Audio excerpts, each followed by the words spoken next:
En relación a diabetes y embarazo, nos vamos a enfocar tanto en la diabetes pregestacional, o sea, aquellas pacientes que ya tenían el diagnóstico de diabetes antes del embarazo, y también en relación a diabetes gestacional, que es la diabetes que se adquiere durante el embarazo.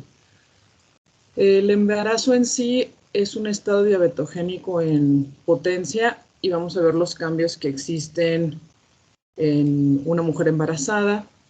Se presenta como tal diabetes gestacional en un 10 a 33% en América Latina, que es un porcentaje bastante alto, y América Latina ocupa uno de los primeros lugares de diabetes gestacional.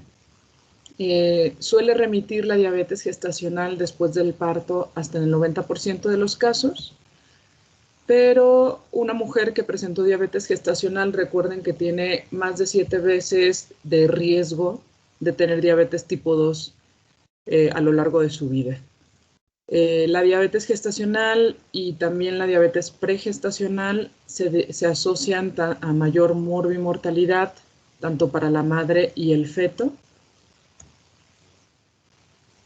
y es un factor de riesgo para enfermedad cardiovascular.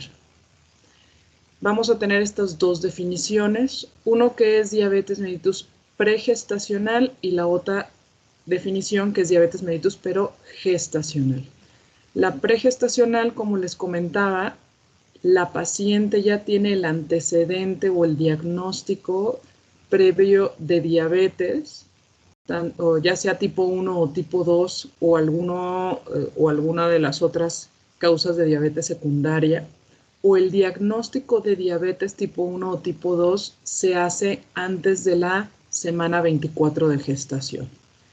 Y diabetes mellitus gestacional va a ser la hiperglucemia que se va a manifestar o se va a diagnosticar por primera vez durante el embarazo, pero se hace después del primer trimestre entre las semanas 24 y 28 de gestación. Esas son las dos definiciones en relación a diabetes pregestacional y diabetes gestacional. En relación a la fisiopatología, ahorita enfocándonos a diabetes gestacional, porque la fisiopatología en relación a diabetes tipo 1 y diabetes tipo 2 ya la vimos en la clase previa. En diabetes gestacional, bueno, tener en cuenta que la glucosa va a pasar de la madre al feto a través de los transportadores o proteínas de transporte de glucosa, que son los GLUT. En el lado de la placenta de la madre se va a presentar tanto los GLUT1 y del lado de la placenta del producto o del feto también se presentan los GLUT1. Y los GLUT3 solo se presentarían del lado de la placenta de la madre. Hay algunas hormonas que se producen en la placenta y que van a condicionar cierta resistencia a la insulina, como es el lactógeno placentario humano y péptidos similares a la prolactina. Estos no nada más pueden condicionar o incrementar la resistencia a la insulina en el segundo y tercer trimestre del embarazo, sino también pueden condicionar proliferación, hiperplasia e hipertrofia de la célula beta.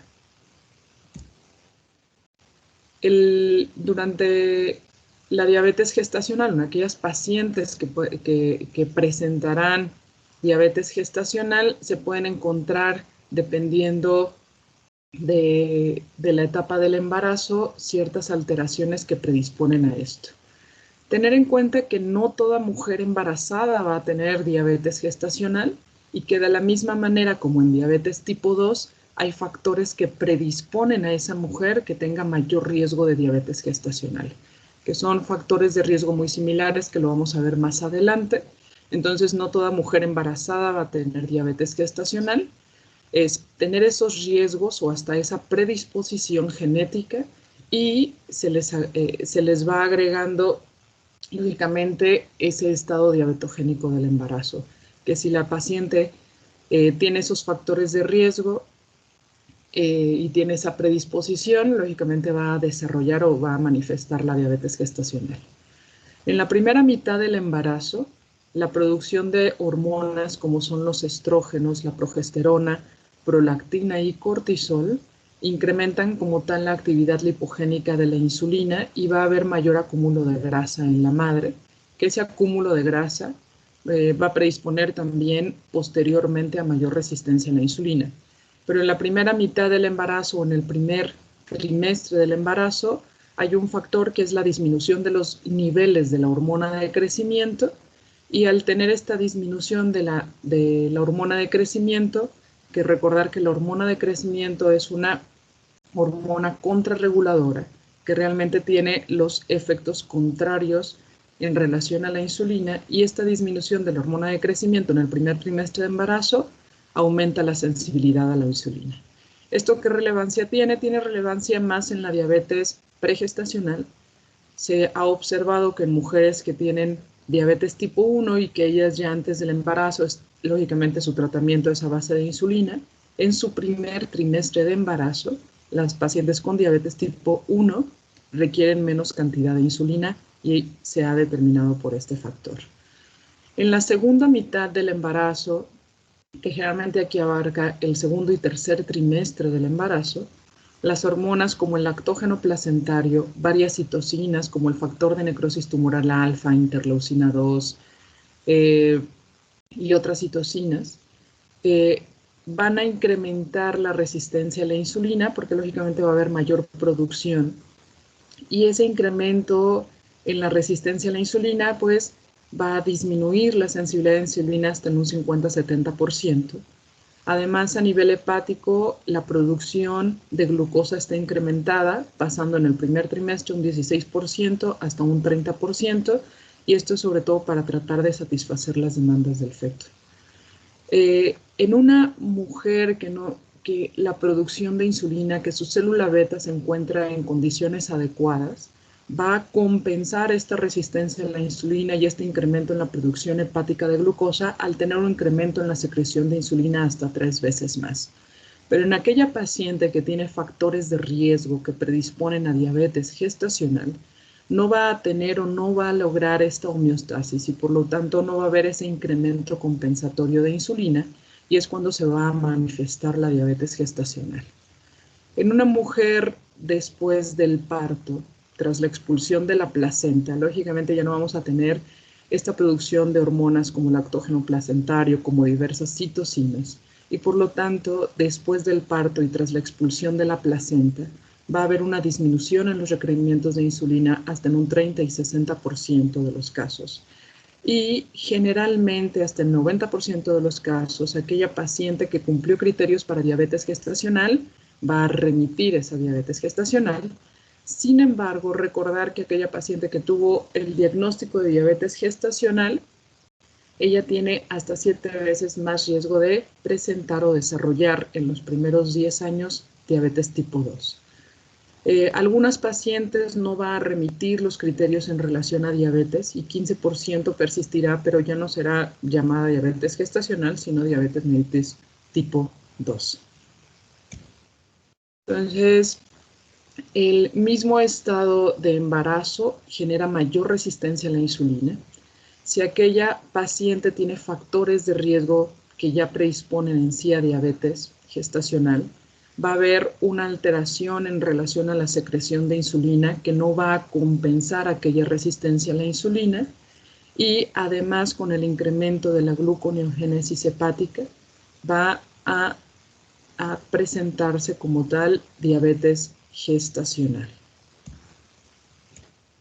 Estos son los factores de riesgo que predisponen a aquella mujer embarazada a tener mayor riesgo de diabetes. Se han tenido genes de susceptibilidad, que son genes muy similares a los que se han encontrado para diabetes tipo 2, pero aquellos dos genes de susceptibilidad que se han correlacionado, relacionado más o han generado mayor predisposición a diabetes gestacional es la afección del gen de glucokinasa y este otro gen que también tiene alto impacto en relación a diabetes tipo 2, que es TCF7L2. El antecedente de que aquella mujer embarazada tenga familiares de primer grado con diabetes tipo 2 también le predispone a mayor riesgo de diabetes gestacional. el antecedente de haber tenido un producto previo, un hijo previo con macrosomía o con un peso al nacer más de 4 kilos, el antecedente de haber tenido en embarazos previos hipertensión inducida por el embarazo, preeclampsia o eclampsia, o que en un embarazo previo ya haya tenido diabetes gestacional, que esa mujer embarazada haya ingresado a su embarazo o haya empezado su embarazo con sobrepeso u obesidad, que la paciente tenga como tal ya un diagnóstico previo de hipertensión arterial sistémica crónica, que en algunos artículos menciona una edad mayor de 30 años, otros mencionan una edad mayor de 35 años, la multiparidad, que haya tenido más de 2 embarazos previos, un estrato socioeconómico bajo. Esos son factores que se han asociado a mayor riesgo de desarrollar diabetes gestacional. Sin embargo, más de la mitad de las mujeres no cuenta con alguno de estos factores de riesgo y al momento de hacerles la prueba de tamizaje, que es la curva de tolerancia oral a glucosa, cumplen criterios para diabetes gestacional. O sea, no es necesario tener alguno de estos factores, sin embargo, lógicamente aquella mujer que los tenga va a tener mayor riesgo que aquella que no los tenga, pero es por esto que les menciono aquí que de todas maneras más de la mitad de las pacientes no va a tener ninguno de estos factores de riesgo, que es por esta situación que el Colegio Americano de Ginecología y Obstetricia recomienda tamizaje universal para todas las mujeres embarazadas, aunque no cumplan con alguno de estos factores. El tamizaje como tal se debe de hacer entre la semana 24 y 28 de gestación. Un asterisco aquí, si la mujer ya tiene diabetes antes del embarazo, diabetes tipo 1, tipo 2 o alguna otra causa de diabetes secundaria, ahí ya no se tiene que hacer el tamizaje, ahí ya se le categoriza como diabetes pregestacional. ¿Cómo hacemos el diagnóstico? Bueno, desde una primera consulta de control prenatal que se debería hacer antes de las 24 semanas de gestación, en la historia clínica, en la exploración física, se tienen que buscar factores de riesgo para el diagnóstico oportuno, en este caso, de una diabetes preexistente, ya sea tipo 1 o tipo 2. Y desde antes de las 24 semanas, generalmente ya el servicio de ginecología solicita estudios generales como es glucosa en ayuno y puede ir solicitando hemoglobina glucosilada si está sospechando de que esa paciente pueda tener diabetes pregestacional, o tener en cuenta aquí en relación a la hemoglobina glucosilada en una mujer embarazada antes de las 24 semanas de gestación. Hay una diferencia, no es tan factible su medición en el sentido de que, además de que en México no es tan bien estandarizada la medición de la hemoglobina glucosilada, en la mujer embarazada hay un recambio de los eritrocitos que es mucho más rápido, no es en los 2 o 3 meses ese recambio de los eritrocitos, acá es al mes. Y entonces la mujer embarazada puede tener niveles más bajos de hemoglobina glucosilada que una mujer no embarazada. Entonces, tener eso en cuenta en relación a la determinación de hemoglobina glucosilada, pero si mi paciente tiene factores de riesgo antes de las 24 semanas de gestación y yo estoy sospechando de que ella tenga una diabetes pregestacional, pues lógicamente puedo hacer uso de una curva de tolerancia oral a glucosa con una carga de 75 gramos antes de las 24 semanas para el diagnóstico oportuno de diabetes pregestacional. Recordar los factores de riesgo tanto para diabetes gestacional como pregestacional y que todavía no se ha hecho el diagnóstico de una diabetes pregestacional. Si mi paciente tuvo diabetes gestacional en un embarazo previo, ya sabemos que esa misma paciente ya tenía mayor riesgo de diabetes tipo 2. El sobrepeso y obesidad, recuerden que son factores de riesgo para diabetes tipo 2, así como los antecedentes familiares, el haber tenido un producto macrosómico en el embarazo previo, en este caso de edad más de 35 años o más de 30, dependiendo de la bibliografía, y antecedentes de morbimortalidad perinatal previa inexplicada, alteraciones en el metabolismo de la glucosa previa, que la paciente nos diga que se les había hecho el diagnóstico de resistencia a la insulina o de prediabetes previo a su embarazo, antecedente de que la mujer tenga síndrome de ovarios poliquísticos o el grupo étnico de riesgo como nosotros como latinos o hispanos, y estamos haciendo una detección oportuna o una sospecha de una diabetes pregestacional antes de las 24 semanas de gestación, Realmente, para hacer el diagnóstico de diabetes pregestacional cuando la paciente no se conocía, son los mismos criterios para hacer el diagnóstico en relación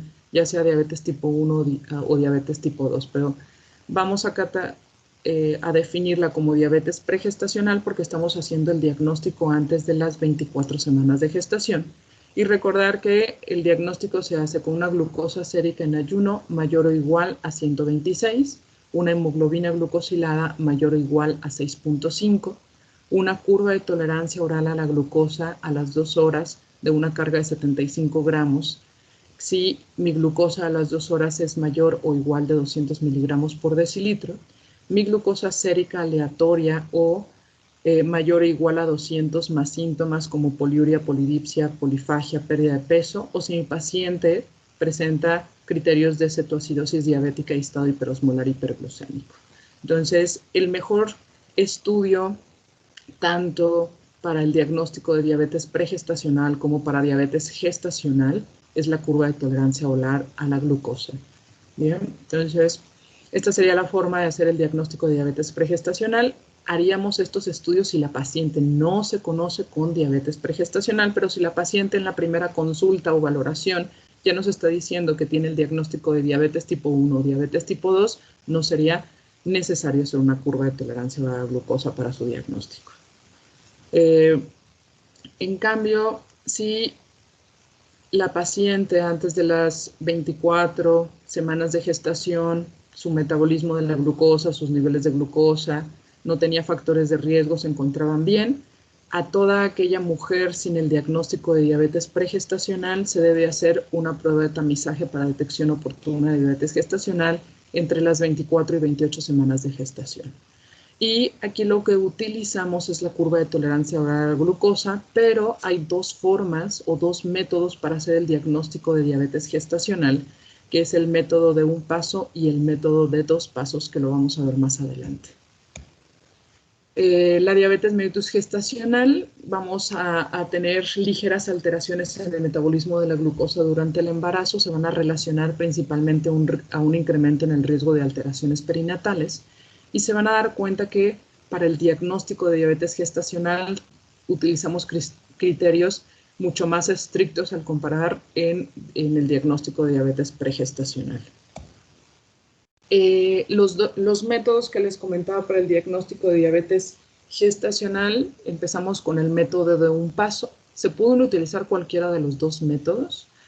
En el método de un paso, digamos, es más sencillo porque solamente es un paso y es solicitar la curva de tolerancia oral a la glucosa de 2 horas con una carga de 75 gramos de glucosa, como lo hacemos en diabetes pregestacional. Se va a cuantificar la glucosa basal, la glucosa a la hora y la glucosa a las 2 horas. Y estos son los criterios para hacer el diagnóstico. Solamente se necesita en el método de un paso que la paciente cumpla con un solo valor alterado para que podamos catalogarla como diabetes gestacional. Y aquí, si la paciente tiene una glucosa basal mayor o igual de 92 miligramos por decilitro, podemos hacer el diagnóstico de diabetes gestacional. Si a la hora la paciente tiene una glucosa mayor o igual de 180 miligramos por decilitro, podemos catalogarla como diabetes gestacional. O si a las 2 horas la paciente tiene una glucosa mayor o igual de 153 miligramos por decilitro, podemos catalogarla como diabetes gestacional. Si mi paciente tiene todos los valores de glucosa menor a estos niveles, se puede decir que tiene una tolerancia normal a la glucosa. Pero, repito, en el método de un solo paso, con que uno de estos valores se encuentre por arriba o igual de este valor, podemos catalogar a la paciente como diabetes gestacional. Y repito, esto lo hacemos entre las semanas 24 y 28 de gestación, en la cual la paciente no tenía el antecedente de diabetes pregestacional. Al utilizar estos criterios de un paso, si incrementa a comparación del método de 2 pasos, va a incrementar la prevalencia de diabetes gestacional de 2 hasta 3 veces. Y si hay mayores gastos en el manejo y seguimiento de estas pacientes, y se ha comparado el método de un paso con el método de 2 pasos, y realmente no se observa como mayor impacto en relación a prevención de comorbilidades tanto en el feto como en la madre. Entonces, se puede utilizar, repito, tanto el método de un paso como el de dos pasos, que es este para el diagnóstico de diabetes gestacional. En sí, el método de dos pasos se hace una primera prueba o tamiz con una carga de 50 gramos de glucosa. Aquí la paciente no tiene que acudir en ayuno de 8 horas. Se puede hacer en cualquier momento del día esta carga de 50 gramos de glucosa. Se le da la carga de glucosa a la paciente y se le mide la glucosa a la hora después de la carga de 50 gramos. Y si esa glucosa a la hora se encuentra entre 140 a 150 miligramos de glucosa o más de estos valores, se pasa a la prueba de confirmación, que sería hacer una curva de tolerancia oral a la glucosa de 3 horas, pero aquí se da una carga de 100 gramos de glucosa. En esta prueba de confirmación, la paciente sí tiene que llegar en ayuno de 8 horas. Y aquí, en esta curva de tolerancia oral a la glucosa de 3 horas con carga de 100 gramos, se cuenta con diferentes criterios, ¿no? Estos son los criterios, digamos, más estrictos y estos serían criterios como más flexibles. Pero ustedes en la bibliografía que lean pueden utilizar cualquiera de esos dos criterios. Realmente ninguno de los dos ha mostrado impacto. El objetivo del diagnóstico de diabetes gestacional es la prevención de las complicaciones de morbimortalidad tanto en el feto como en la madre. Y en diferentes estudios han tratado de comparar tanto el método de un paso como dos pasos o en el método de dos pasos los criterios más estrictos o menos estrictos y no se ha visto como alguna diferencia estadísticamente significativa en que utilizando uno u otro vaya a mejorar las complicaciones de morbimortalidad. Sin embargo, cuando utilizamos criterios más estrictos, lógicamente vamos a hacer un diagnóstico en una mayor cantidad de mujeres en relación al diagnóstico de diabetes gestacional.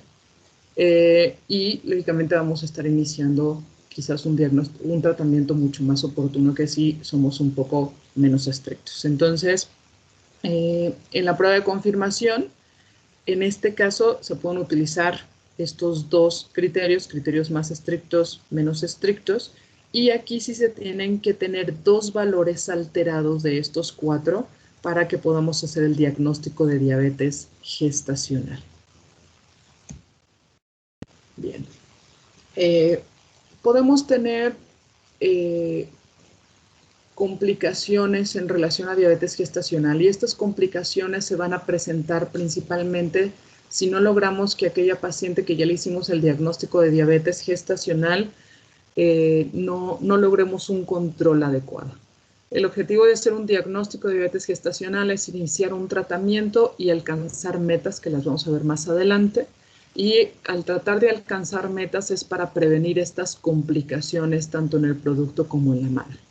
Las complicaciones que puede tener el producto de una madre que tiene el diagnóstico de diabetes gestacional y que no está bien controlada son que ese producto presente macrosomía o mayor peso para la edad gestacional, que presente polihidrapnios, que presente trauma al nacimiento precisamente por esa macrosomía, que presente hipoglucemia al nacer, que tenga un retraso en el desarrollo pulmonar y que pueda presentar hipoxia fetal y dificultad respiratoria, que tenga mayor riesgo de hiperbilirrubinemia y que ese producto después de nacer tenga mayor riesgo de obesidad, de diabetes tipo 2 y de hipertensión.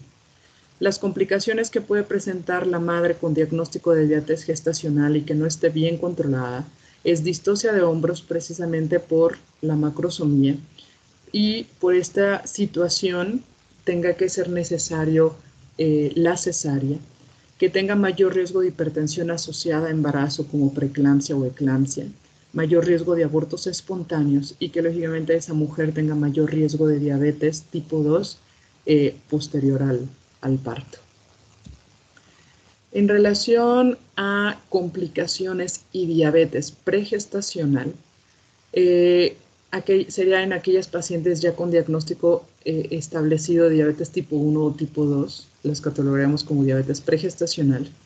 Y lo que se aconseja para evitar complicaciones tanto en la mamá como en el bebé es que aquella mujer que ya se conoce con diabetes tipo 1 o tipo 2, antes de que se embarace, se encuentre con un adecuado control glucémico. Y se sugiere que idealmente antes de embarazarse tenga una hemoglobina glucosilada por debajo del 6.5%. Entonces, generalmente se debe dar como un consejo pre-embarazo para decir que de preferencia, antes de entrar a un embarazo, aquella mujer con diabetes tipo 1 y tipo 2 se encuentre con adecuado control glucémico y de preferencia con una hemoglobina glucosilada menos del 6.5% para reducir el riesgo de complicaciones. ¿Qué complicaciones se puede presentar en aquellas mujeres con diabetes pregestacional? Pues son, en este caso, a comparación de la diabetes gestacional, las pacientes con mal control glucémico con diabetes pregestacional tienen mayor riesgo de anormalidades congénitas como anencefalia, microcefalia, cardiopatías congénitas, anormalidades renales, regresión caudal. También aquella mujer con diabetes pregestacional y mal control, mayor riesgo de preeclampsia, de macrosomía, de parto pretérmino. Y además, aquella paciente que ya tiene diabetes pregestacional tiene mayor riesgo tanto de progresión o de aparición de complicaciones microvasculares como es retinopatía diabética.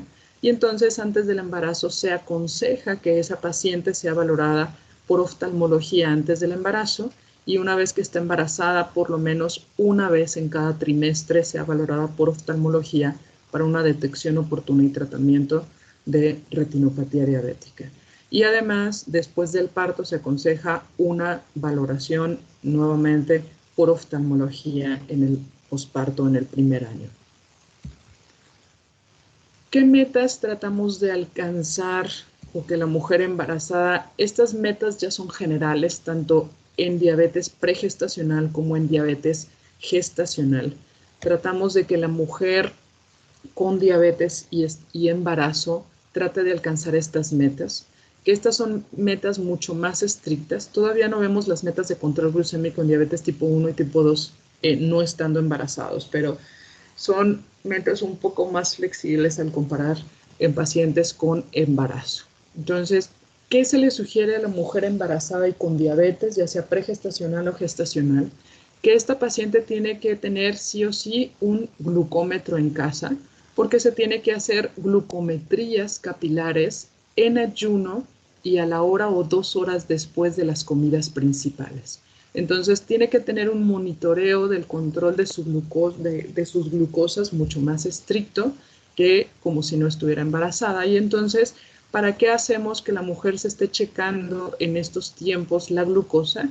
Para ver si se encuentra en metas y ya si no se encuentra en metas, lógicamente hacer un ajuste a su tratamiento de forma oportuna.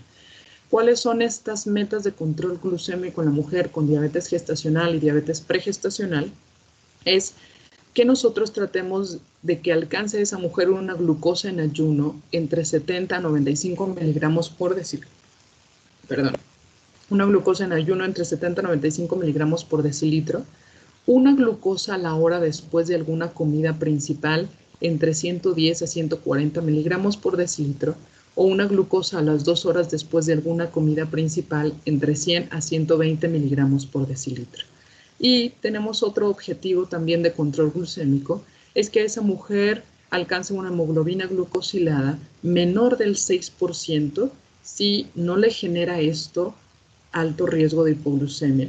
O sea, aquella paciente me está haciendo muchas hipoglucemias, entonces al tratar de alcanzar o ser menos estrictos en la hemoglobina glucosilada, pero que no sobrepase el 7% de esa hemoglobina glucosilada. Entonces, nuestro objetivo con el tratamiento en la mujer con diabetes gestacional o pregestacional es que trate de alcanzar estas metas de control glucémico y el objetivo de alcanzar estas metas es de evitar o prevenir las complicaciones que anteriormente comentamos. Una diferencia también en la mujer embarazada es que el control y en aquel paciente que no está con embarazo, es que el control o el seguimiento durante su embarazo es más estricto. Entonces, generalmente a veces las vemos o cada semana o cada 2 semanas o una vez al mes. Todo va a depender qué tan controlada o descontrolada está. Si tengo una paciente que estas metas de control glucémico no las está alcanzando porque tiene en varios registros glucosas arriba de 95 en ayuno, glucosas arriba de 140 o 120 a la hora o a las 2 horas, hemoglobinas glucosiladas arriba del 7%, entonces en esa paciente probablemente le tenga que dar un seguimiento mucho más estrecho a la semana o a las 2 semanas con sus registros de glucosa para hacer los ajustes oportunos. Si ya alcanzó metas, quizás la vea una vez al mes, pero, repito, es tratar de alcanzar estos controles. Otra diferencia es que en la mujer embarazada y en el seguimiento, la hemoglobina glucosilada la pedimos una vez al mes, y es por lo que les había comentado que aquí el recambio de los eritrocitos es mucho más rápido, no es cada 2 o 3 meses como en una persona no embarazada. En la mujer embarazada, el recambio de los eritrocitos es más rápido y entonces ahí podemos estar solicitando hemoglobinas glucosiladas cada mes por el mismo seguimiento tan estrecho que les estamos dando. ¿Por qué? Repito, alcanzar estas metas para evitar complicaciones tanto en el producto como en la mujer. ¿Y el tratamiento en qué consiste? El tratamiento consiste en tener en cuenta, y esto es, se esté embarazado o no se esté embarazado, siempre impacta mucho el cambio en el estilo de vida. El cambio en el estilo de vida es fundamental y, por ejemplo, si yo acabo de hacer el diagnóstico de una diabetes gestacional, se inicia con tratamiento en cambio en el estilo de vida y a las 2 semanas, si mi paciente no cumple metas de control glucémico, entonces iniciamos con tratamiento farmacológico. En cambio, si mi paciente ya se conoce con diabetes pregestacional, diabetes tipo 1 y tipo 2, lógicamente a esos pacientes nunca se les suspendió el tratamiento. En diabetes tipo 1 van a continuar con su tratamiento con insulina, solamente se va ajustando la dosis durante el embarazo. Y en la mujer con diabetes tipo 2, lo que se opta ahí, si estaba con medicamentos orales, tratar de cambiar a tratamiento con insulina, que es el tratamiento de primera línea farmacológico en la mujer embarazada, sea diabetes tipo 1, tipo 2 o diabetes gestacional. Pero aquí, en diabetes gestacional, nos enfocamos primero en cambio en el estilo de vida. Si a la semana o 2 semanas que la paciente está haciendo estos cambios en el estilo de vida no alcanza metas, entonces ya iniciamos tratamiento farmacológico. ¿En qué consisten estos cambios en el estilo de vida? Consisten en ejercicio. El ejercicio se recomienda que se realice por lo menos 30 minutos de ejercicio todos los días o por lo menos 5 días a la semana. Ojo aquí, si el ginecólogo contraindica que esa mujer realice ejercicio, entonces lógicamente no va a poder realizar este cambio en el estilo de vida, pero si no tiene ninguna contraindicación, entonces recomendaríamos que por lo menos realice 30 minutos de ejercicio 5 días a la semana, que de preferencia sea de moderado. En algunas pacientes se puede lograr hasta ejercicio intenso, dependiendo o individualizando el caso de cada paciente, y se recomienda que sea ejercicio aeróbico. Entonces, aquí previa valoración por ginecología, si no hay ninguna contraindicación, entonces puede realizar el ejercicio como está indicado aquí. La valoración nutricional tiene que tener sí o sí una valoración por un nutriólogo o nutrióloga certificados.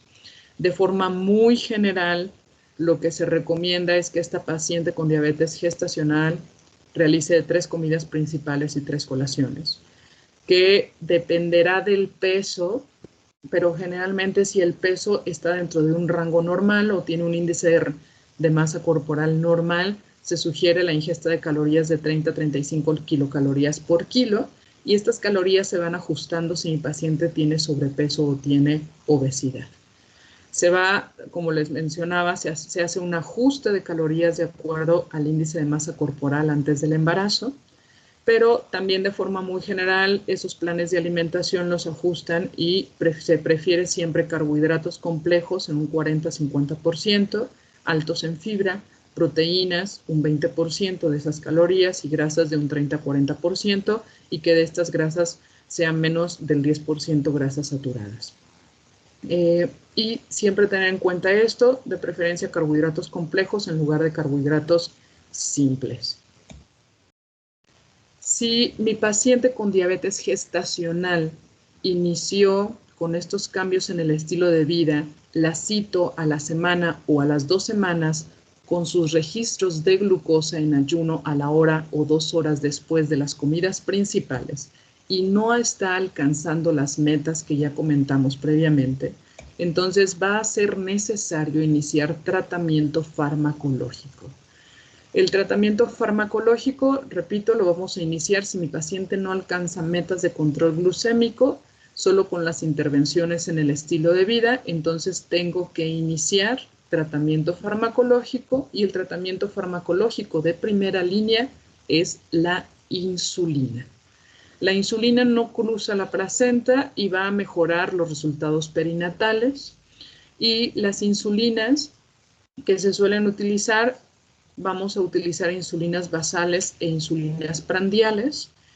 Van a leer por ahí que podemos dar algunos fármacos, como es la metformina o la gliburida o glibenclamida, que son medicamentos que son clase B, que sí se pueden dar durante el embarazo. Sin embargo, estos dos medicamentos cruzan la placenta y pueden tener mayor riesgo, por ejemplo, de metformina se ha asociado que en aquellos productos de madres con diabetes gestacional que recibieron metformina, después del nacimiento tuvieron índices de masa corporal más altos que en aquellos productos que no recibieron metformina. Entonces, repito, el tratamiento idóneo en una mujer con diabetes, ya sea gestacional o pregestacional, el tratamiento de primera línea es con insulina. Entonces, las insulinas que utilizamos insulinas basales y esto es para tratar de alcanzar la meta de control de glucosa en ayuno. Y las dos insulinas que tienen más estudios en relación a seguridad durante el embarazo es la insulina intermedia o NPH y la insulina de Temir. Y para tratar de controlar la glucosa después de la ingesta de alimentos, que es la glucosa a la hora o a las 2 horas después de una comida principal, la que nos va a ayudar a controlar esa glucosa postprandial son las insulinas ultra rápidas, que es la insulina Lispro y la Aspart, pero también está la insulina regular, ¿no? Entonces, generalmente vamos utilizando estos esquemas de insulina para tratar de alcanzar estas metas de control glucémico. Más adelante les voy a decir en qué dosis, si la paciente todavía no estaba con insulina, porque apenas se hizo el diagnóstico de diabetes gestacional, a qué dosis iniciamos.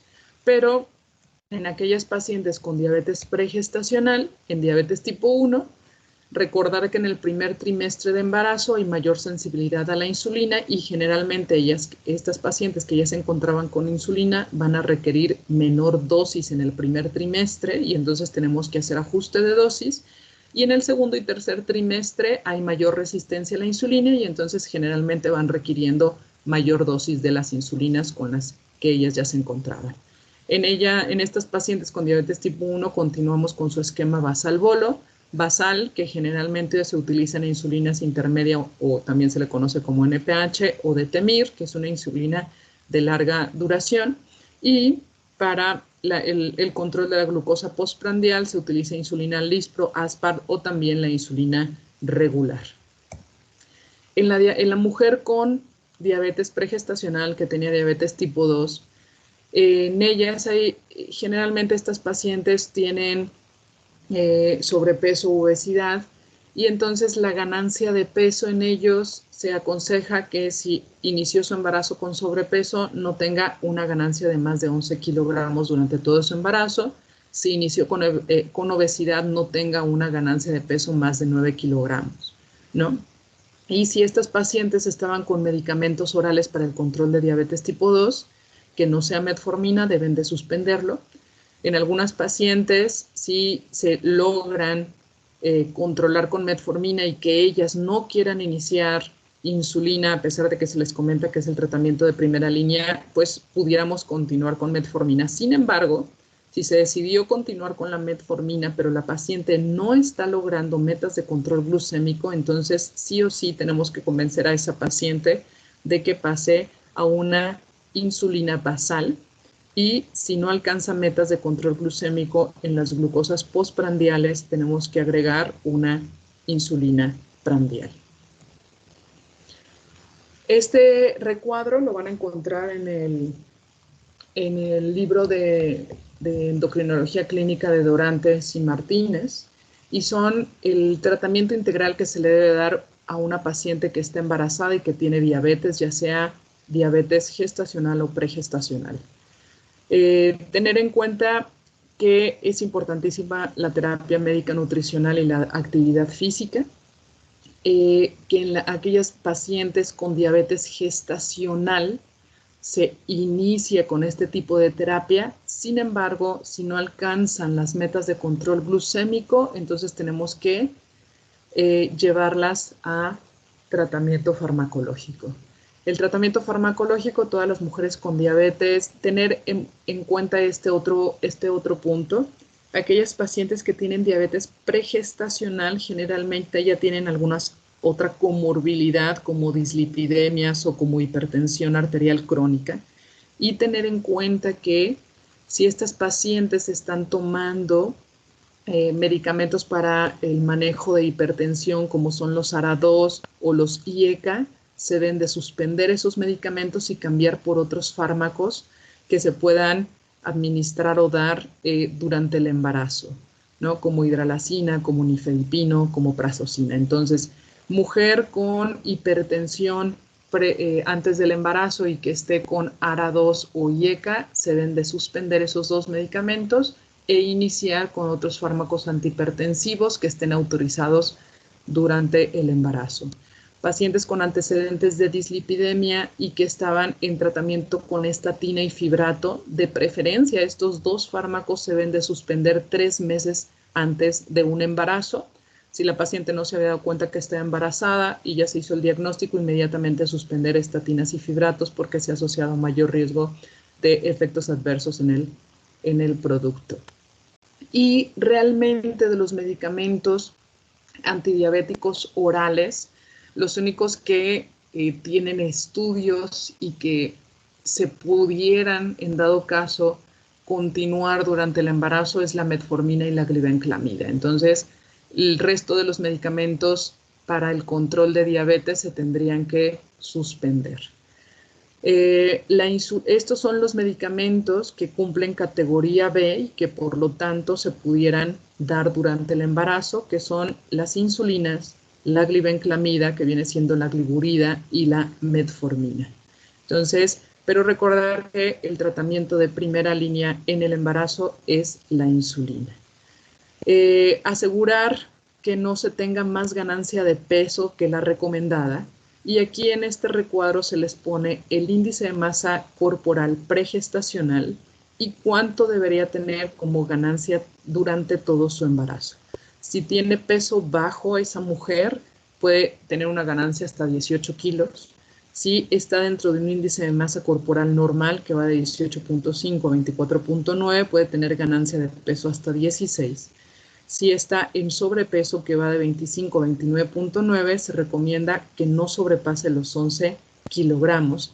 Y si está en obesidad, que no sobrepase los 9 kilogramos de ganancia de peso durante todo su embarazo. Que la paciente tiene que hacerse un automonitoreo de glucosa capilar para tratar de alcanzar metas. Estas ya son metas que realmente no han cambiado mucho, pero estos son de guías previas. Y ahorita les voy a colocar las actuales. Pero si la paciente con diabetes gestacional no alcanza metas con el cambio en el estilo de vida, entonces se debe iniciar de primera línea insulina en el tratamiento, que sería la insulina PH Determir e insulina rápida Lispro-Waspat, que son el estándar de oro.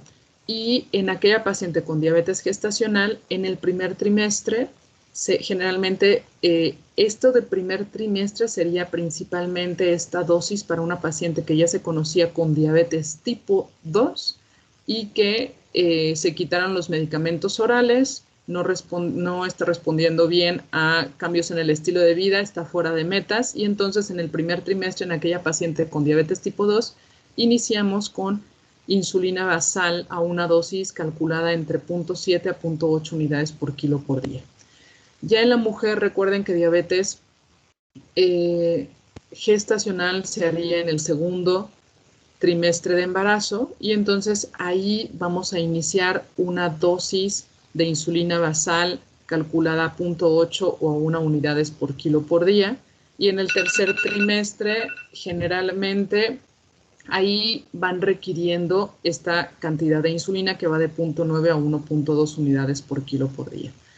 Sin embargo, esta cantidad de dosis se va ajustando, y lo vamos a ver en el tratamiento general, tanto para diabetes que no es en el embarazo como para diabetes gestacional, cómo vamos haciendo el ajuste de dosis de insulina, y lo vamos haciendo dependiendo de la autovigilancia de la glucemia capilar, y vamos ajustando tanto la insulina basal, que sería NPH de Otemir, o la insulina prandial, que serían estos 3 tipos de insulina, de acuerdo a las metas de control glucémico. La metformina y la glibenclamida como tal son categoría B para el uso en el embarazo, pero recordar que estas dos tienen cruce placentario, tiene mayor cruce placentario metformina que glibenclamida, pero la glibenclamida, aunque tenga menor cruce placentario, pero tiene mayor riesgo de hipoglucemia neonatal. Entonces, recordar, tratamiento de primera línea es el uso de insulina.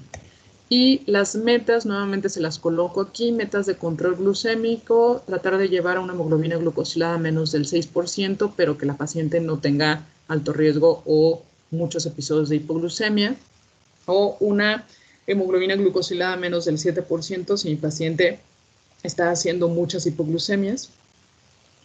Y en este caso la hipoglucemia, si la meta de control de glucosa en ayuno es de 70 a 95, acá, cuando consideremos hipoglucemia en una mujer embarazada, algunos autores consideran abajo de 63 miligramos por decilitro.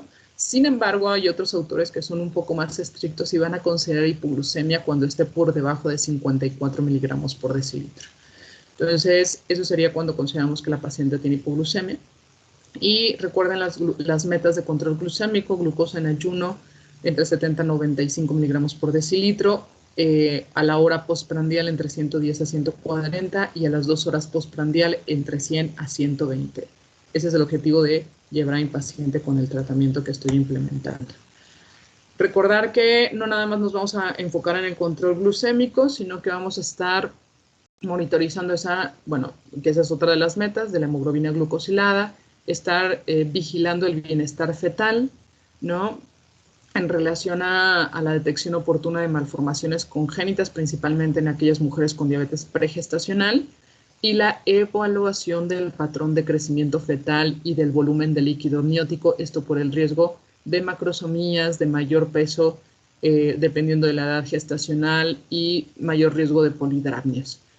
La valoración oftalmológica y de la función renal en mujeres con diabetes pregestacional. Recordar que de preferencia debió de haberse hecho una valoración oftalmológica antes del embarazo, pero si ya se embarazó, hay que hacer por lo menos una vez una valoración oftalmológica en cada trimestre, y también se hace valoración de la función renal a través de la medición de creatinina, de proteínas en orina de 24 horas o relación albúmina-creatinina, y determinación de la tasa de filtrado glomerular antes de la concepción, y si existe evidencia de nefropatía diabética, repetir la evaluación durante el embarazo. Suplementos vitamínicos. De hecho, antes del embarazo, de preferencia, debió haber tenido suplemento con ácido fólico de 400 microgramos al día, de preferencia antes de la concepción, 3 meses antes, y continuarla durante su embarazo. Y otras evaluaciones en mujeres con diabetes tipo 1, buscar de manera intencionada patología tiroidea. Recuerden, diabetes tipo 1 es una enfermedad autoinmune y generalmente se puede acompañar de enfermedad autoinmune a nivel tiroideo, ya sea hipotiroidismo, que sería como algo más frecuente, pero también pueden tener hipertiroidismo autoinmune.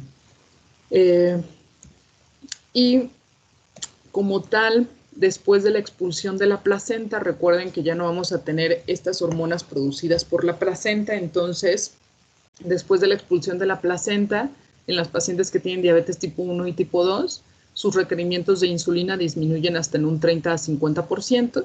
De hecho, aquellas pacientes con diabetes tipo 1, pues van a regresar a su tratamiento que tenían previo a embarazarse y de hecho en las primeras 2 semanas pueden requerir menos dosis de la que tenían previo al embarazo.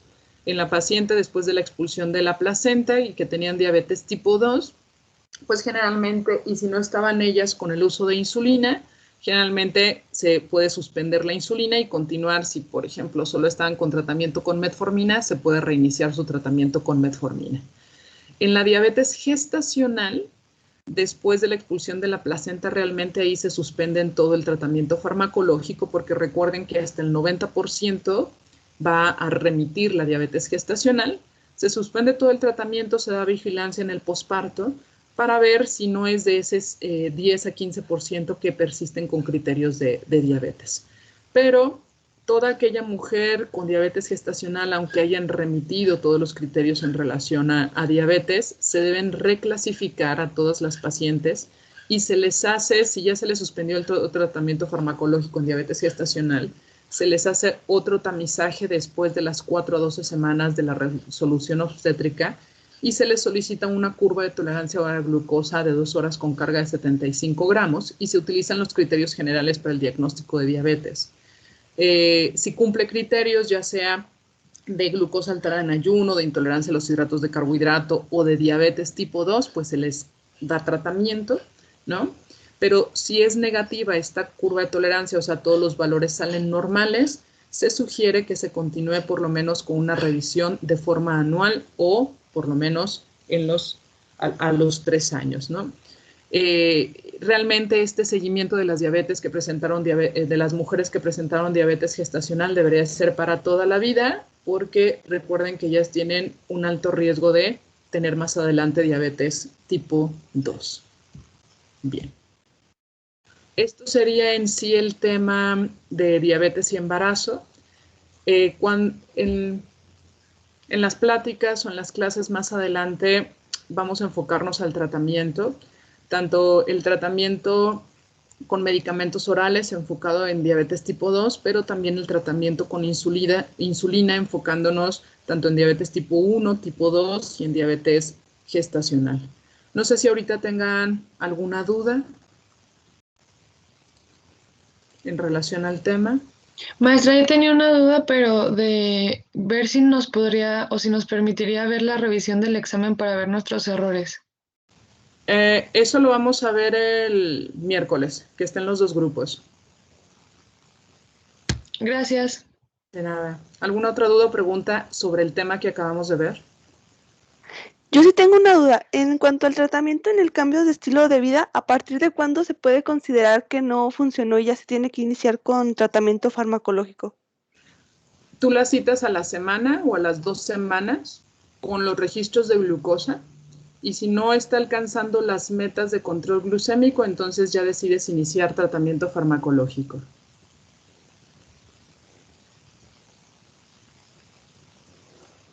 ¿Alguna otra duda o pregunta? Gracias. Sí, de nada. ¿Alguna otra duda o pregunta? Bien. Entonces, la revisión del examen lo vamos a hacer junto con el otro grupo y sería el día miércoles, empezando la